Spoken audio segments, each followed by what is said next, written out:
China is not interested in remaking world politics in its own image. If you ask the Chinese, they'll say, you're not competent to have a Chinese-style government. You're not good enough. You let stupid people become your leaders. And I'll say I'm an American, and it's my God-given right to vote for an idiot if I want. I have, and I'll continue to. Unlike many other people, the Chinese have a tradition of education. It comes from the Mandarin exams going back thousands of years. So you have a very hardworking, dedicated, disciplined, highly educated population that can assimilate and in some cases develop technology at a remarkable rate. And you also have a Communist Party that's willing to allow at least certain amounts of freedom to capitalist enterprises. Chinese can simply blockade the island. They'll run out of fuel in 12 days. So the Chinese also don't want to kill a lot of Taiwanese. They're Chinese. They want to absorb them, and they're also highly skilled. So I think our ability to attack China is much less than war gamers like to think about. And of course, the Chinese don't have the means to attack us. In the 2008 crisis, the Chinese looked at the United States in unalloyed admiration, wanted to emulate the United States. And then after 2008, I said, maybe these guys aren't doing so well after all. 大家好，今天要分享的是美国著名的经济学家、战略家大卫·戈德曼一段访谈的节选。戈德曼是一个中国通，这不仅是因为他经常评论中国事务，更在于他能够超越西方主流叙事的表面，从中国的历史、文化、哲学和长期战略等深层逻辑来理解中国。在这段访谈中，他从科技、教育、军事和全球影响力等多个维度谈到了中国的崛起，对美国在应对中国崛起时政策缺乏连贯性、目标不明确，表达了自己的担忧。我们来看看他是怎么说的。And I became both fascinated and alarmed at what China was doing. I came to the conclusion that most Americans vastly underestimated where China was going and what it could do, that it was becoming a true strategic competitor, and that its capacities in the tech space were beyond what we were thinking of. Interestingly, in that capacity, I advised Huawei. I helped introduce them to the government of Mexico in 2014, 2015. They ended up building a 4G mobile broadband network very successfully. I think I'm the only person I know who has both advised the NSC and the Office of Net Assessment at the Pentagon, as well as Huawei. I have to say I prefer to advise the American National Security Establishment than Huawei. I do not currently advise Huawei. But I did learn a good deal about the company, and I got to know some fascinating and extremely capable people. And I would say they're not to be underestimated in the slightest. We tend to be dismissive of the Chinese as copycats rather than innovators, as technology thieves, as opposed to entrepreneurs. That is a caricature that will serve us very badly in developing strategy to stay ahead of them, if indeed we can. How are the Soviet-style communism and Chinese communism different? Well, they bear almost no resemblance. Communist Party of China has, I think, 93 million members, and it works like China's HR department. Unlike the Soviet Union, where you rose through Communist Party ranks by loyalty, bootlicking, and being a good toady, you have to be the equivalent of a national merit semifinalist to get a senior position in the Communist Party. And there are performance reviews regularly and 360 commentary by colleagues. They really try to pick out competent people. It's much more like a corporate bureaucracy run by a relatively competent corporation. The Chinese also have no messianic view of themselves. The Communist Party of the Soviet Union was a messianic organization. It sponsored communist parties all over the world. It organized subversion. All we have now is the Confucius Institutes at universities making, I think, very poor quality public relations for China. China is not interested in remaking world politics in its own image. If you ask the Chinese, they'll say, you're not competent to have a Chinese-style government. You're not good enough. You let stupid people become your leaders. And I'll say I'm an American, and it's my God-given right to vote for an idiot if I want. I have, and I'll continue to. But they don't see it that way. Your choices are going to be preset. So very different entity, very different civilization. Russia is based on the Russian language. You take people from all kinds of ethnicities and you Russify them. Dostoevsky's family came from the Baltic states, moved through the Ukraine, and then through Russia. Stalin was a Georgian. That kind of idea of forced Russification from the top stamps Russian civilization. The Chinese view is you learn to write the characters, you learn to wear Chinese dress, and you pay your taxes. Otherwise, talk your silly dialect, dance your native dances, have your own festivals, worship your own gods. We just aren't interested. Don't tell us about it. They're night and day. And I spent a good deal of time in Russia right after the collapse of the Soviet Union as one of the first wave of economists who went to tell the poor savages how to conduct free enterprise, without success, I should add. They couldn't be more different. Well, and surely the Chinese economy is a much bigger threat to us today than, the Soviet Union's was at that time, right? Well, of course. To get a sense of what the Chinese economy is like, when Deng Xiaoping started the reforms in 1979, started moving farmers to become semi-skilled workers in cities, the rate of tertiary or post-high school education was 3% of the population. It's now 64%.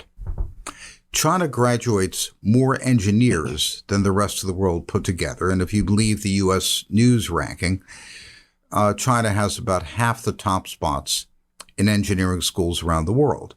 I've hired large numbers of Chinese engineers, and not just from Tsinghua or Fudan or Peking University, but from second-tier schools. They're very good. Unlike many other people, the Chinese have a tradition of education. It comes from the Mandarin exams going back thousands of years. So you have a very hardworking, dedicated, disciplined, highly educated population that can assimilate and in some cases develop technology at a remarkable rate. And you also have a Communist Party that's willing to allow at least certain amounts of freedom to capitalist enterprises, which the Soviets never would. It's all top-down from the Russian side. I'm very much a free enterprise guy. I think that individual initiative or collective initiative through corporations is much better than government direction, and the Chinese have allowed a great deal of that, which, of course, wasn't there in the Soviet Union. So let's get to the relationship between China and the United States. The conventional wisdom in Washington is that great power competition is here, and that there are a number of military things we need to do. We need to reshore supply chains, and we need to engage in sort of aggressive cultural battle with China and sort of try to remove some of their corporate influence as well. What is your assessment of the current state of Chinese-U.S. relations, and where do you differ from this consensus of where we need to go? Well, militarily, we have the conundrum that it's extremely difficult for either of us to fight each other because we're very, very far away. In the 1990s, the American Expeditionary Force, the Pacific Fleet, could steam an aircraft carrier through the Taiwan Strait and just told the Chinese basically to shut up. Nothing they could do about it. That's not the case anymore. And my complaint about some of the Taiwan hawks, including my old friend Bridge Colby, is that the Chinese have made massive investments in anti-ship missiles, in fourth and fifth generation aircraft, submarines, electronic warfare, and so forth to defend their coast, satellites. And the current Pentagon assessment is that the Chinese can basically hit anything within 1,000 miles of their coast on the surface with missiles. Not much we can do about it. We knew that at the Office of Net Assessment 10 years ago when I was a consultant. And our biggest problem is that we have the equivalent today running the Navy of the battleship lobby that in the 1930s and 1940s refused to recognize that their favorite weapons platform had become obsolete. So it's the shiny toy brigade, like the aircraft carrier is the shiniest of all toys, and they want more of them. We need now. You might be able to launch drones out of submarines or something like that, but you can't run an aircraft carrier. The Chinese, we have what I forget the number, something like I forget how many scores of thousands of soldiers forward deployed. The total number of Chinese soldiers forward deployed is 200. They're Marines sitting in Djibouti, whose job is anti-piracy and civilian rescue. And according to the current Pentagon readout, the Chinese have no intention to expand their Marine force. They probably will get a base in Cambodia. So they have now one base in Djibouti. They'll have two when the dust settles. But what they have done is to massively invest in defending their coasts. And given the distances, it's very difficult for us to maintain control in that area and really impractical to defend Taiwan. The war games that you read are about, a Normandy-style invasion where the Chinese come in landing craft and we've got the Taiwanese on the beach shooting them like in Saving Private Ryan. It's a ridiculous scenario. Chinese can simply blockade the island. They'll run out of fuel in 12 days. So the Chinese also don't want to kill a lot of Taiwanese. They're Chinese. They want to absorb them, and they're also highly skilled. So I think our ability to attack China is much less than war gamers like to think about. And of course, the Chinese don't have the means to attack us. So the good thing is it's not like Athens and Sparta, who were right there with knives at each other's throats. It's very hard for China and us to actually go to war unless we want to shoot missiles at each other. But that's a bad idea because we both have missiles and we just blow each other to pieces. So that's the good thing. The problem we have is that if the Chinese are able to successfully project their economy into what they call the fourth industrial revolution, they like that phrase picked up from the World Economic Forum in Davos, we may end up like the north of England, a post-industrial, low-wage, high unemployment, second-rate form of power. And eventually, if our tech prowess stops pulling in money from around the world, then all of a sudden we might find it very difficult to finance our external deficits and internal deficits. We're $16 trillion in the hole to the rest of the world now. We've sold $16 trillion worth of assets, that is, over the last 30 years, to pay for our excess of imports over exports. What would happen if tomorrow we just couldn't pay for it? Well, living standards would drop in a big way. We'd have a depression. And how do we get that money in? Because people want to invest in America. If we cease to be a desirable investment location because the bulk of technologies move to somebody else, such as China, then we could be in a very, very big trouble. So I don't like the idea. I don't think it's a good thing or something we can sit back and simply let happen. On the other hand, when you have a country that graduates more engineers than the rest of the world combined, it's a real challenge to keep up with it. Until the 2008 crisis, the Chinese looked at the United States in unalloyed admiration, wanted to emulate the United States. And then after 2008, I said, maybe these guys aren't doing so well after all. And if you read the Chinese press and Chinese websites, luckily with Google Translate and similar devices, you can now follow Chinese internal debate much better than we ever could before. They are very critical of what's become of us. They point at our social problems, our political divisions. They've really moved away from admiring the United States to looking at the United States as a declining power, which is dangerous because it could lead them to overreach and be arrogant. And that's the kind of thing which can, under some circumstances, get you into a thing like a war. So I don't think it's good for the Chinese to feel too contemptuous of the United States. Unfortunately, many of the things they observe are issues which conservatives criticize as well. So there are kind of a whole host of solutions that get thrown around a lot, from, reshoring to, you have some people saying that we shouldn't trade with China at all. What's the answer to solving this problem? Well, politicians love things that are revenue positive or at least revenue neutral, because it's very hard to appropriate funds these days. Reshoring sounds great. But we actually did a study last April at Asia Times, which has been repeated by the World Bank and by a number of other groups, which basically shows that all that's happened with reshoring is China exports to Vietnam and Vietnam exports to the U.S. China exports to Mexico. Mexico exports to the U.S. China sends more intermediate and capital goods. The final assembly is done somewhere else. Basically, you're white labeling Chinese products, and the politicians say, isn't that wonderful? We've reduced our dependence on China. But it's not true at all. China's presence in global supply chains is as great as it ever has been. So reshoring works if you're willing to spend the money.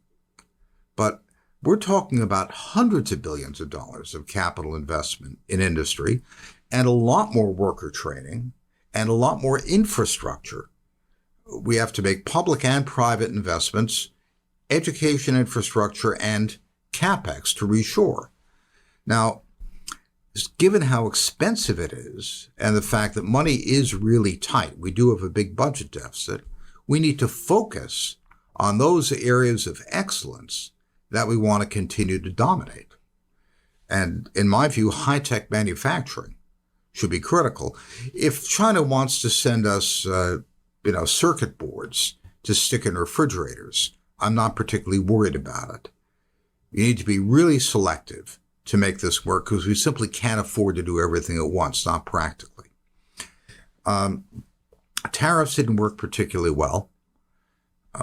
If we don't have the industrial capacity, people want something, they'll pay a higher price for it. So although I voted for Trump twice and I defended him in print many times against what I thought were scurrilous attacks on him, I thought his economic policy towards China, namely tariffs, was ineffective. I've argued that to Robert Lighthizer and Peter Navarro. I just think it doesn't work. What I think works is the classic American defense-centered industrial buildup with the high-tech requirements of defense up front. We did that under Reagan. We did that under JFK with the moonshot. My friend Arthur Herman wrote a terrific book called The Forge of Freedom about how we did that in World War II. We've done it 3 times already. So we know how to do it. A lot of people say, well, we don't have the manufacturing anymore. We're done with the labor, can't do it. Artificial intelligence, digitalization, allows you to leapfrog a lot of steps that used to take a lot more capital and labor than they do now. So the so-called fourth industrial revolution technologies actually make it easier for us to catch up. If you, for example, you need a part, you can program your machines to do that in a matter of seconds instead of having to call up somebody in China. Oh, we can't get it from China. Let's see if somebody in Brazil will make it. You can make things at home very quickly. What do people get wrong about what Chinese ambitions actually are? China has never had the same kind of imperial approach that we or the Russians have had. Its approach has been much more one of establishing suzerainty. They're the dominant power. People pay tribute to them. People acknowledge their primacy, but govern their own affairs. The Chinese have never been particularly interested in governing other people. China's role in the world is much more powerful than we give them credit for. Look at the BRICS summit last month. Saudi Arabia, Iran, and a bunch of countries are joining the BRICS group, which is really a China-centered group. China's the dominant economy in there. Brazil and Russia are massive importers of Chinese technology. If you just take one parameter, which China really dominates, which is mobile broadband, that's Huawei and ZTE. They're in the global south, they're the biggest providers. And I did development economics, for some years, as I mentioned, with Polyeconomics and elsewhere. And what you find in the whole countries is that you have rotten local oligarchs who control the local businesses, and you have about half the people who are off the tax rolls and in the so-called informal economy. And the local oligarchs treat them like beasts of burden. Nothing ever happens. Nothing ever gets done.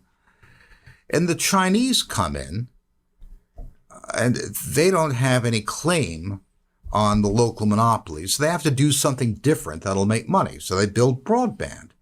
And with broadband, they bring in e-commerce and e-financing and all the other, what they like to call the ecosystem that goes around broadband.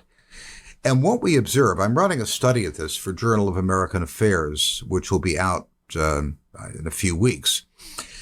Once you get 60% or so of the population using the internet, you see an explosion of business formation. You've seen this in East Asia already. Less in South Asia and not in Africa, because once everyone's got the internet, some person who did nothing but put a basket on her head and trudge to the market can find customers, can do electronic payments, can get information, can hire her neighbors. So in Africa, I was at the Mobile World Congress in Barcelona in February.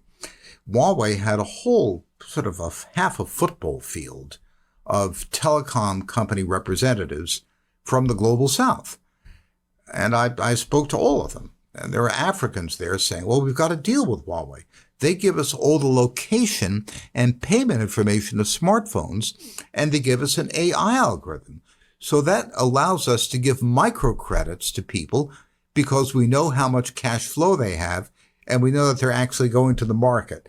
We can use the geolocation. So this transformative effect in the global south is what gives China power. If you look at the opinion polls, everyone in the global north hates the Chinese.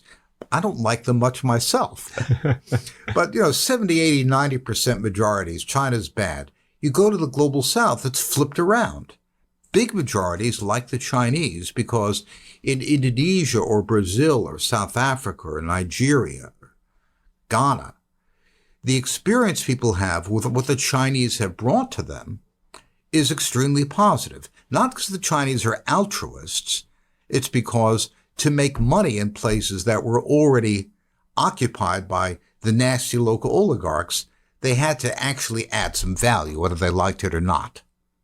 So the influence of China among billions of people is enormous. And we in the United States have tended to look at these places as baggage.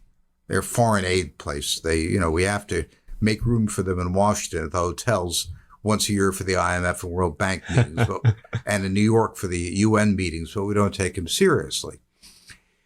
The Chinese take them seriously. And the biggest challenge to American influence in the world long term is China's ability to integrate billions of marginalized people into the world economy. We're talking about people going from making $2 a day, which is misery and degradation, to $10 or $15 a day, which is the beginning of dignity. And that is something we've really dropped the ball on. We were doing almost nothing in that area. We've ignored it. I've written any number of articles complaining about this. I went to Mike Gallagher and said, please, let's offer an alternative to what the Chinese are doing. But so far, I haven't seen much response, and that worries me.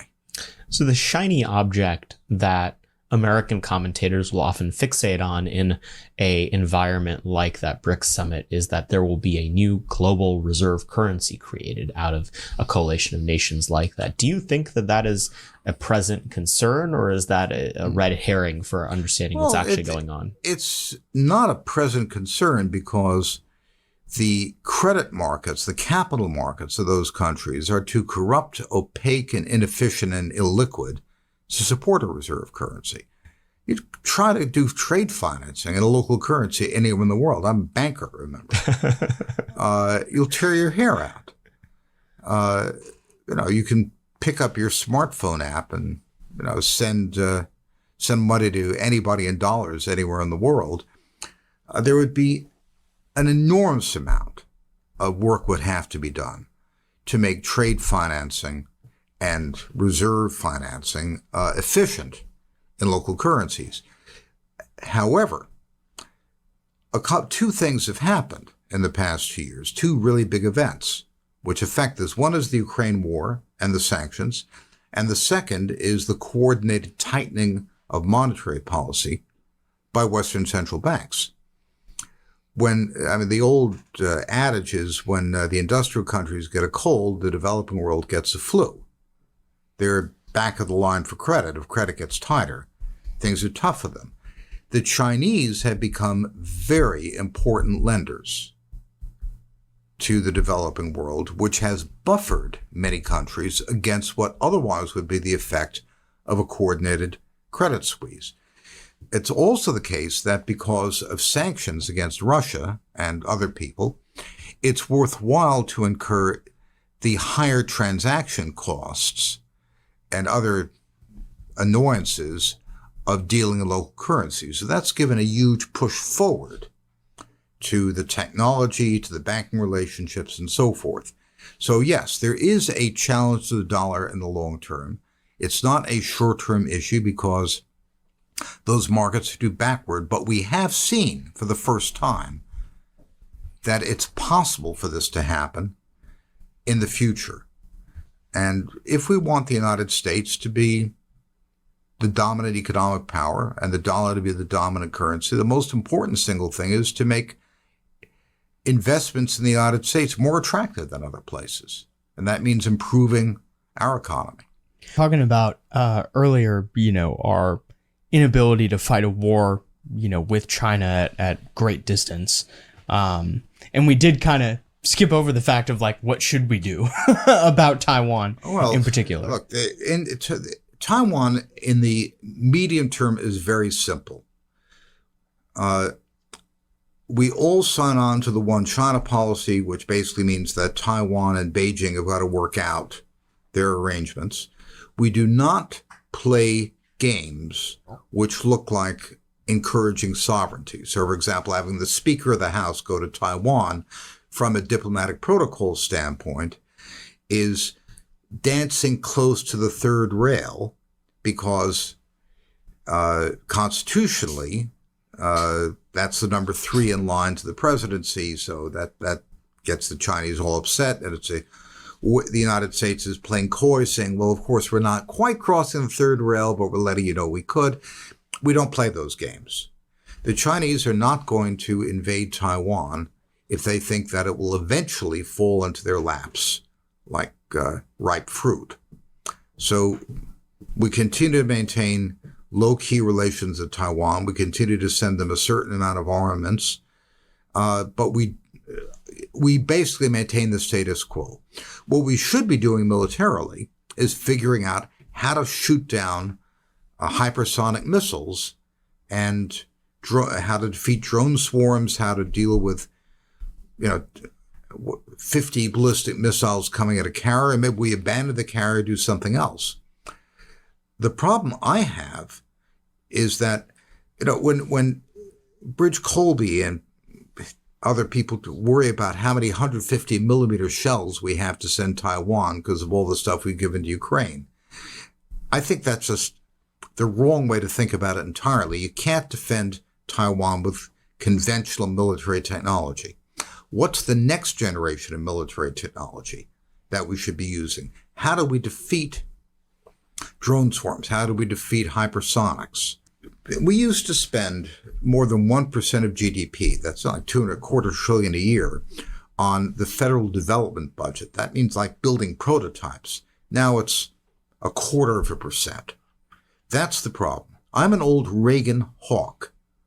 I believe in peace through strength.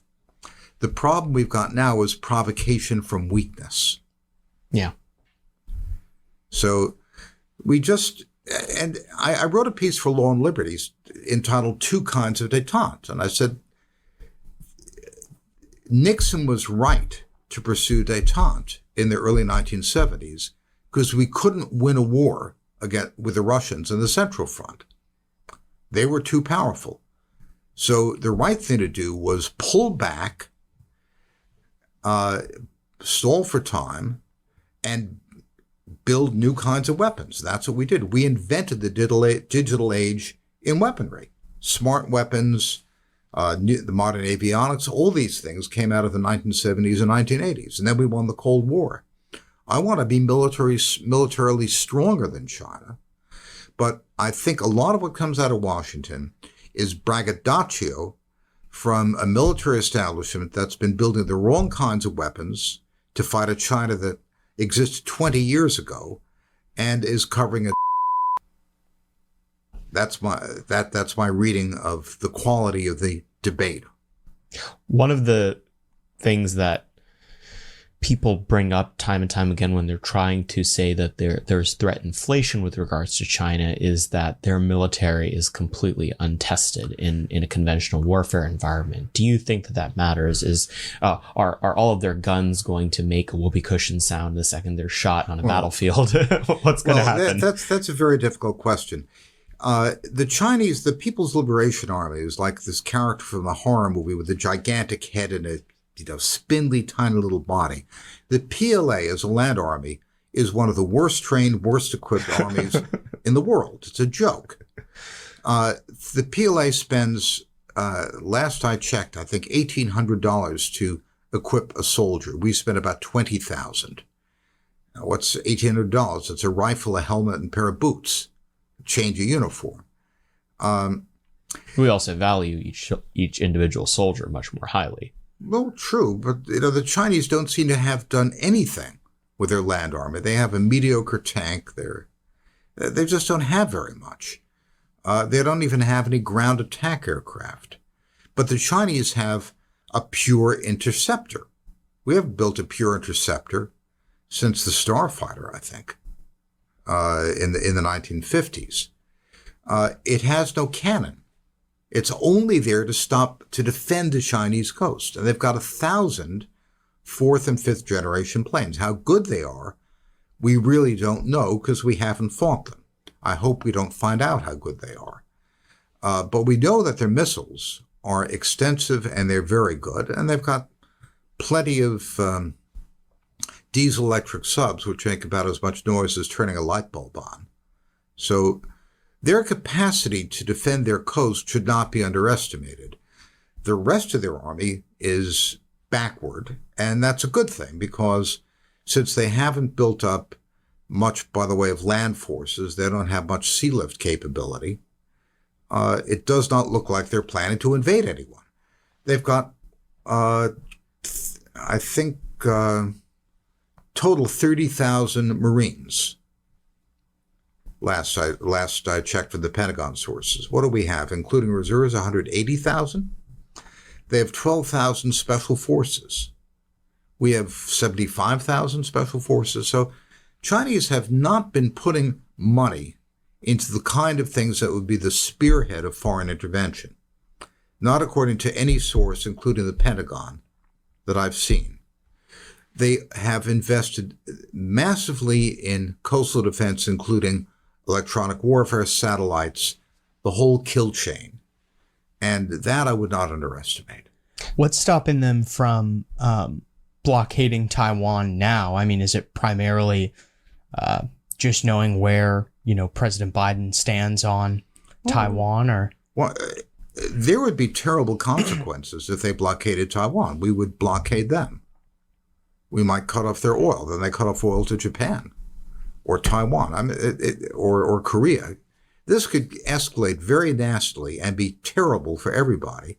And one thing the Communist Party of China wants to do is keep its people prosperous, and this would cause a depression in China, probably in the whole world.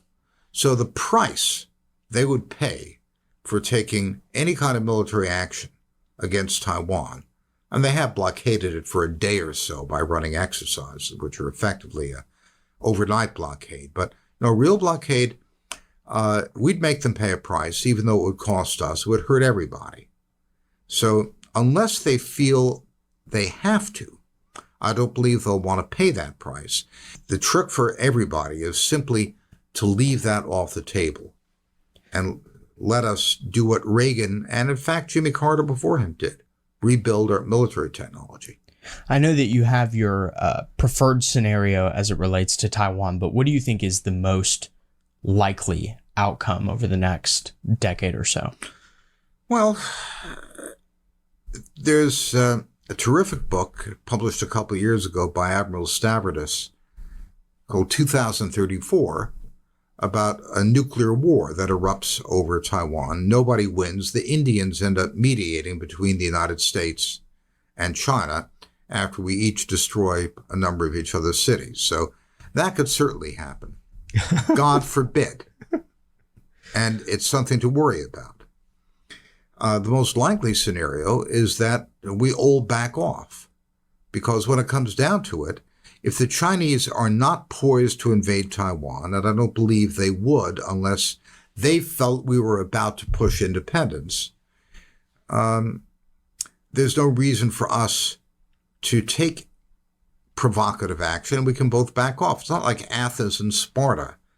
And Graham Allison did write a useful book, the Thucydides trap. But remember, Sparta was terrified the Athenians would send aid to their helots, the slaves who supported them, and the Athenians were terrified the Spartans would aid rebels in the Delian League, which was supporting them financially. It was very easy for either Athens or Sparta to hurt the other in a very serious way. Much harder for the Chinese and us to hurt each other. So I'm less convinced by the Peloponnesian War examples than some of my colleagues. The final question, one of the elements of your commentary that I think makes you so compelling is that you're prescient. You pay attention to things that the other people in the American commentariat are not. What is that thing right now? What is the thing that you're paying attention to that no one else is? Where's the alpha that you have right now? I think the key issue is the so-called Fourth Industrial Revolution, the application of AI.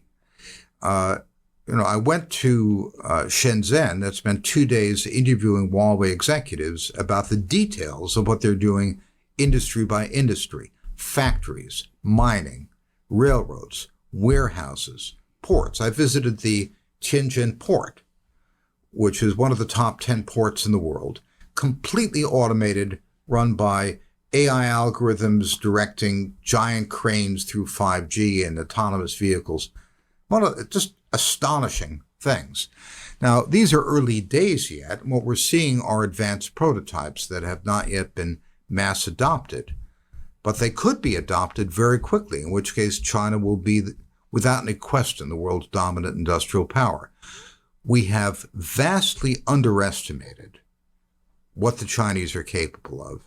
And what I and my colleagues in Asia Times have tried to do is to report in detail in a very granular way on what these technologies are, who's developing them, what they can accomplish. And I've seen very little of that in other American media, conservative or otherwise. 戈德曼拥有深厚的经济学和金融背景，他懂中文，了解中国时事，他对中国的分析是基于文明和历史深度的框架去思考中国行为背后的文化逻辑和长期战略。他在这篇访谈中表达了自己一些关于中国最核心的立场和观点。他认为，中国首先是一个文明国家，拥有数千年不间断的文明史和独特的文化认同。这意味着中国的行为逻辑、国家目标和韧性都源于其作为文明的延续性。中国共产党的统治之所以稳固，在戈德曼看来，很大程度上是因为他成功的承接并代表了中华文明的复兴使命。戈德曼是西方中国崩溃论最持久、最有力的批评者之一。他认为，那些预测中国即将因债务、人口、政治等问题而崩溃的分析，严重低估了中国政治体制的适应能力、战略规划能力和文化凝聚力。他经常指出，中国的经济模式虽然面临挑战，但其高储蓄率、强大的国家动员能力以及在科技领域的快速追赶，使其拥有应对危机的强大工具。